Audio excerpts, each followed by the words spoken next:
বিশ্বকাপে নিজেদের দ্বিতীয় ম্যাচে 10 তারিখ রাত 8:30 নিউ ইয়র্কে সাউথ আফ্রিকার বিপক্ষে মাঠে নামবে টিম বাংলাদেশ। সুপার 8-এ খেলার আশা টিকিয়ে রাখতে এই ম্যাচে জয়ের প্রয়োজন বাংলা টাইগারদের, যার ফলে কঠিন শক্তিশালী একাদশ নিয়ে নামতে যাচ্ছে তারা। তাহলে চলুন এক নজরে দেখে নেওয়া যাক আফ্রিকাকে হারাতে কেমন একাদশ নিয়ে মাঠে নামছে টাইগাররা। ভিডিওর বিস্তারিত থাকছে প্রতিবেদনের বাকি অংশে। সাউথ আফ্রিকার বিপক্ষে আবারও ওপেনিংয়ে ব্যাট করতে মাঠে নামবে তানজিদ হাসান তামিম এবং সৌম্য সরকার।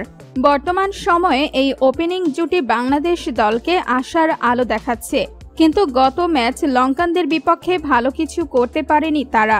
খুব বেশি ধারাবাহিক না হলেও তারা নিজেদের দিনে যে কোনো দলের জন্য মাথা ব্যথার কারণ হয়ে দাঁড়াবে।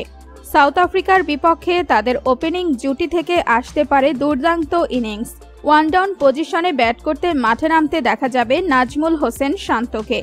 গত ম্যাচে শ্রীলঙ্কার বিপক্ষে দুর্দান্তভাবে ক্যাপ্টেন্সির দায়িত্ব পালন করতে দেখা গিয়েছে শান্তকে। 4 নম্বর পজিশনে ব্যাট হাতে মাঠে নামতে দেখা যেতে পারে লিটন দাসকে।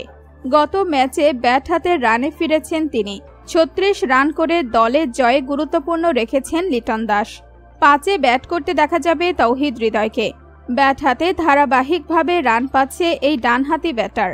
আফ্রিকার বিপক্ষে তার ব্যাট থেকে ভালো একটা ইনিংস আশা করা যায়। হৃদয়ের পর ব্যাট হাতে ক্রিজে দেখা যেতে পারে সাকিব আল হাসানকে। লম্বা ব্যাটিং লাইন আপ থাকার কারণে একটু নিচের দিকে নামতে হতে পারে এই বিশ্বসেরাকে। এরপর ব্যাট করতে মাঠে নামবে মাহমুদুল্লাহ রিয়াদ। অভিজ্ঞতার ঝুলি রয়েছে এই দেশসেরা ফিনিশারের কাছে। গত ওয়ানডে বিশ্বকাপে এই আফ্রিকার বিপক্ষেই হাঁকিয়েছিলেন দুর্দান্ত এক সেঞ্চুরি। স্পিনার হিসেবে একাদশে আবারও দেখা যাবে রিশাদ হোসেনকে।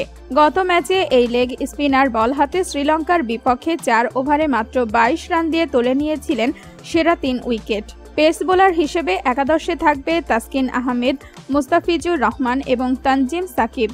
গত ম্যাচে 4 ওভার বল করে মাত্র 17 রান দিয়ে 3 উইকেট নিয়েছে মুস্তাফিজ এবং 2 উইকেট নিয়েছিল তাসকিন।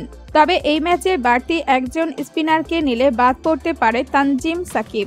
সাউথ আফ্রিকাকে হারাতে এই শক্তিশালী একাদশ নিয়ে মাঠে নামতে যাচ্ছে বাংলাদেশ।